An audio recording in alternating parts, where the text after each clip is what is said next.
My name is Manny Motashaw. By profession, I am an international taxation specialist, but people know me equally for my professional career, plus my lunatic hobbies of collecting cars, breeding Siamese cats, and playing the cinema organ. The reason I collect cars is threefold. One is the pleasure of driving them. B is I look upon them as objects of art. It gives me a great deal of pleasure to see the lovely pretty shapes and sizes. And C, the great fun of pottering around the beautiful English countryside on a Sunday with a picnic in the car and a good friend or two, and just enjoy the nice drive, the convivial company, and the hopefully decent food. This is a Citroën GSA, which ran from 1970 as a GS through 1984 when it finished. This is my second Citroën GSA that I purchased out of a total of 5 that came to me through a friend of mine in the Citroën Car Club. I've owned the car for almost 20 years. They do everything a big car does, but with a small, efficient engine, air-cooled, flat 4, 1300cc. Strangely, the kids today seem to have taken a shine to it. A number of times I get passed by kids in modern cars who will thumbs up me. The dashboard on this car is something I particularly like about it. You will see these 2 Coke cans on either side of the steering wheel. They basically run all the buttons, knobs and stops you will ever need. In the middle of the dash there is the map of the car almost, a drawing of the car with all these various lights. The lights are the warning lights, and if you follow the orange line through from the warning light, it tells you where the problem is likely to be. Very helpful for people who are less than mechanical geniuses. I think I was born with a passion for cars. My earliest memories are sitting in the car on my father's knee in an old Hillman Minx with Dad letting me steer.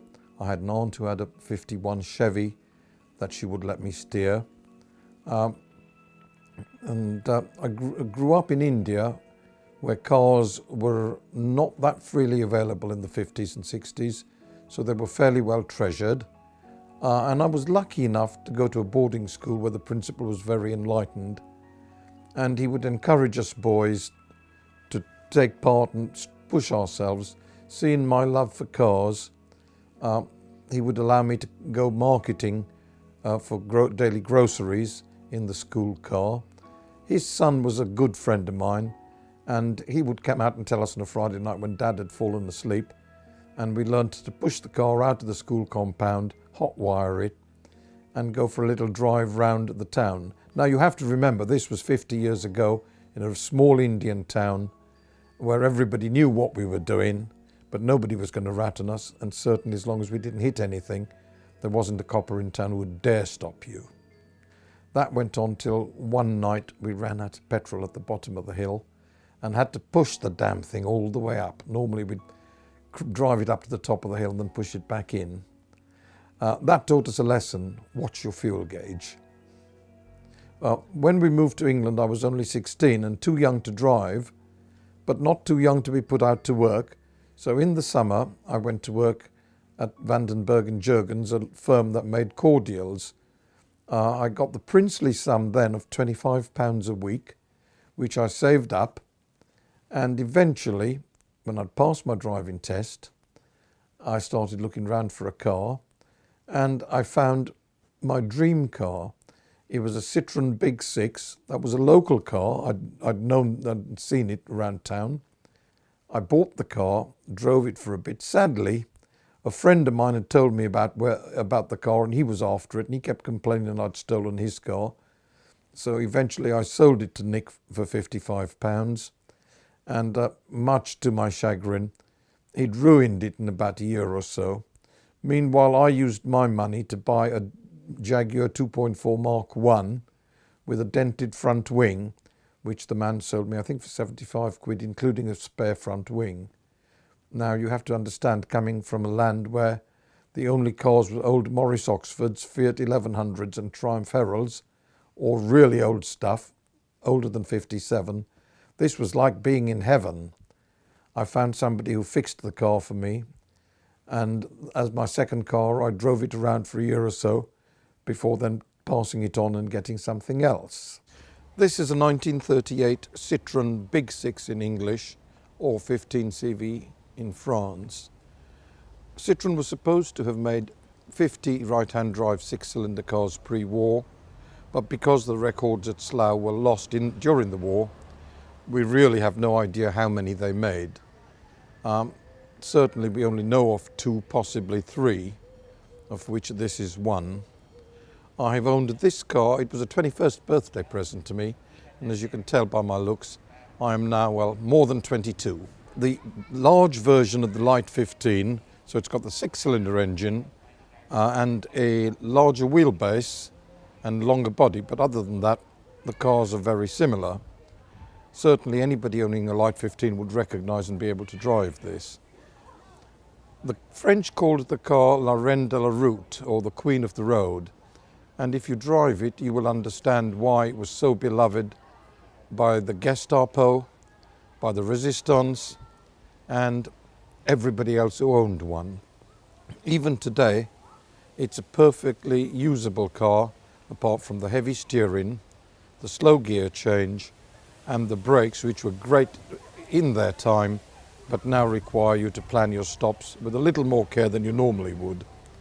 I loved my first traction Avant, and I so bought another one, and I joined the Citroën Car Club in about 1973. I went to a few of their rallies, and there I met a gentleman by the name of Fred Annels, who took me under his wing and told me a lot more about other Citroëns and tractions, showed me the Ds, and I got a Big Six, a Light 15, and then my third Citroën was a DS19 convertible. If I didn't love Citroëns before these 3 cars, I certainly did after them, and sort of developed a serial habit of buying a Citroën for everyday use. As I couldn't afford the good ones, so I bought the ropey ones, and when they were done, we'd moved on. As I grew a little more prosperous, I started buying better Citroëns, but when I got fed up with one, I never sold it. I put it away and bought another one. Hence the collection has grown to somewhere about 22 Citroëns today. Over the years I've got many fond memories of the Citroën Club, but probably the one that would stand out would be a 1975 club trip to the south of France and back, and just before Aix-en-Provence, and I can't remember the name of the place itself, but there is a mountain range you go up and come down with numerous hairpins. This was my first trip abroad with my own car, and the aforementioned Fred Annels, who was a friend of mine, thought that I really shouldn't be driving unexperienced over these mountains. So he drove, and being bored, I borrowed his 8mm movie camera, stood on the front seat of my traction Avant with the sunroof open, and did my impression of Cecil B. DeMille filming this journey up and down the mountains. I now have a great deal of respect for Fred's driving abilities, because he had one arm round my legs to make sure I didn't go through the sunroof, while steering, the heavy steering on the traction round these hairpins. But it certainly was fun. I suppose in retrospect it would be deemed unsafe and I would be deemed a total lunatic. But in 1975, that was the way things were done. Now this is a 1986 Rolls-Royce Camargue. In its day, it was the most expensive car ever, most expensive Rolls-Royce, and it was Rolls-Royce's technological tour de force. What, you might ask, is the interest of this to a Citroën enthusiast? Well, if you look at the Citroën badge in the windscreen, that will give you a clue. Steering, suspension and brakes were courtesy of Citroën hydraulics, self-leveling. The engine was Rolls-Royce's finest 6.7 V8. The air conditioning was reputed to cost as much as a Mini, but it's the world's first split-level aircon, so you could have different temperatures top half of the car and bottom half of the car. Long, big and comfortable, as long as you were in the front. if you were in the back, you couldn't just open the door and fall into the back seat. You had to walk to the back seat. I came across this car purely by chance at an auction where I'd been to bid for somebody else. Theirs didn't come through, and I'm sitting there idly looking at this and ended up buying it. Absolutely on blind faith, because the auctioneers wouldn't show me anything, tell me anything. Having bought the car, I discovered that I was only the second owner, the first being a gentleman whose initials were NM and whose surname was Jagger. It also had a private address somewhere down in the south that was very fancy. And what the auctioneer swore was the spare key, which doesn't fit anything on the car, probably fitted his safe. I unfortunately never had the opportunity to find out.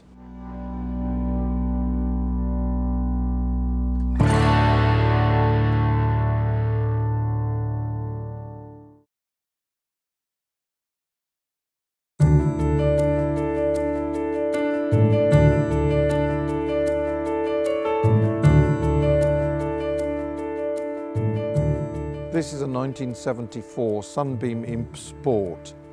In the hierarchy of imps, this was about the poshest and the fastest you could go. It had reclining seats, wooden dash, wooden trim, full complement of instruments, including a rev counter. The engine, though still an 875, had twin carbs. This particular car is, I describe, my bag of bits. The first owner died with very low mileage on the car. A nephew inherited it. He worked for the RAF and thought it would improve, and the RAF, as a training exercise, took it to bits. When I saw the car, the body shell was in the garage with no paintwork, the engine was under the kitchen table, and the interior was in the loft. I bought it rather as an act of faith, and was very, very pleasantly surprised when everything was there. Everything went back together. The only duplicate item was 2 glove box catches. I'm not quite sure how that happened, but I still have the spare catch. The engine was a Coventry Climax that was designed in the war to use as a fire pump, and therefore had a high output, all aluminium engine. In my youth, I bought cars that needed fair amounts of work on them, on the theory that I could do the work on them later. Once reality sank in as to what these things cost to get right, I started buying the very best I could find on the basis that it was always cheaper than to restore. I could have bought a lot of good high-end cars for the sort of money involved therein. But there's an emotional attachment to the Citroën, and therefore I don't regret spending a penny on it. This is a Citroën DS23 Safari from 1974. It's my second Safari. The first one I bought off a boss of mine, and I loved it so much. I found this one in the back of a Leyland dealer somewhere between Maidstone and Eastbourne while helping a friend's parents to move. At that stage it had 54,000 miles on it, and I paid £250 for it. It's now got over 250,000 miles and been restored not once but twice. The second time, very recently, was a complete nut and bolt restoration. Everything came off. It came into little bits and was put back together by this genius man in Holland. Now, you might think that the car was a 5-seater, but no, it actually is a 7-seater, because in the back you've got 2 jump seats that are perfectly usable and comfortable, even for adults, as long as they're agile enough to get in. One of the features about this car that make it really ideal for high-speed travel at night are the headlights. You will note there are 2 headlights, and the inner pair swivel with the steering wheel, and on main beam they will light up, and you can see the edges of the roads as you drive along. I absolutely adore the car. I've towed with it, driven it all round. The only thing I haven't been able to do with it is take the cats in it to cat shows, because they don't like it. I got into Facile Vegas when I went to the Donington Museum when it had opened in the 70s, and in their bookshop I saw a book, Profiles in Cars by Michael Sedgwick, on Facile Vegas. I bought the book because the cover looked pretty. When I read the book, I was absolutely entranced by the beauty of the cars. And then I saw one advertised in London, So I went along to see this one, the first one I'd ever seen in the flesh. I ended up buying the car, and that started my love for Fassel. A few years later, I saw an advertisement in an American car magazine for an HK 500, about 50-60 miles outside New York City, with an incredibly low mileage. So I went along to look at it more out of curiosity than anything else. This car, for those who don't recognize it, is another French marque, Fassel Vega, which ran from 54 to 64, and they only made about 3,000 cars in total. This particular one is a 1960 HK 500. It's powered by a Chrysler 383 V8 engine, a manual gearbox, though most of them were automatic. It's a big, fast, heavy car, no power steering, though it does have power brakes, which are sorely needed. There are discs all round. It was a car that was much beloved by the fast driving set of the 60s. This particular car was made for the proprietor of the firm, Monsieur Jean Daninos. He sold it to his friend, who was the second owner, who was the US ambassador to Belgium at the time. When I saw the car, I immediately fell in love with it. What makes it so special is because it was built for the proprietor of the firm, who was a timed trials driver as a hobby, amongst others. It's got a set of clocks on it. It's got an underfairing that wasn't standard on the cars, which helps it top speed, but does absolutely nothing for it in traffic. It has things like fitted flasks, the thermos variety, so that he could keep his coffee or whatever warm while he was driving. And something that was a rare option, a full set of fitted luggage, so that you could pack all your stuff away. There was additional fitted luggage you can have that went behind the front seat, but this car doesn't have that. It's fast, drives very well, even by comparison to today's standards, and make your own mind up on the beauty. I think it's gorgeous. Beside the Fassel Vegas, I've got several other marques, English, European and American. I have a few Rolls-Royces, Astons, Bentley, even pedestrian things like a Sunbeam Sport that we saw earlier on. American stuff, I've got several Chevys, including a Chevy Corvair, which was the Ralph Nader panned car, much maligned. Oldsmobile Toronado, which was the first American front-wheel drive car since the 1929 Cords. And the attraction to all of them is either the outstanding engineering, like Citroën and the Oldsmobile, or the beauty, like Fassel. It just varies. This is a 1985 Pininfarina Spider, which is basically a Fiat 124 in drag. The running gear is all Fiat 124. The bodywork was styled by Tom Tada when he worked for Pininfarina, and the car sold in large volumes in Europe and even greater volumes in the USA. Sadly, we never got it in the UK. I found this one about 25 years ago in Minneapolis and drove it home to New York, and then from there exported it back here, where it has kept me happy for many years. It's very stylish outside and inside, and being an American spec car, it's fairly lavishly equipped. Electric windows, aircon, a remote boot release.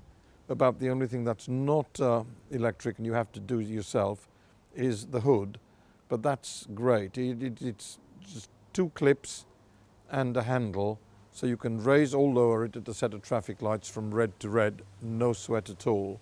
This is a 1968 Fiat 2300 Familiare.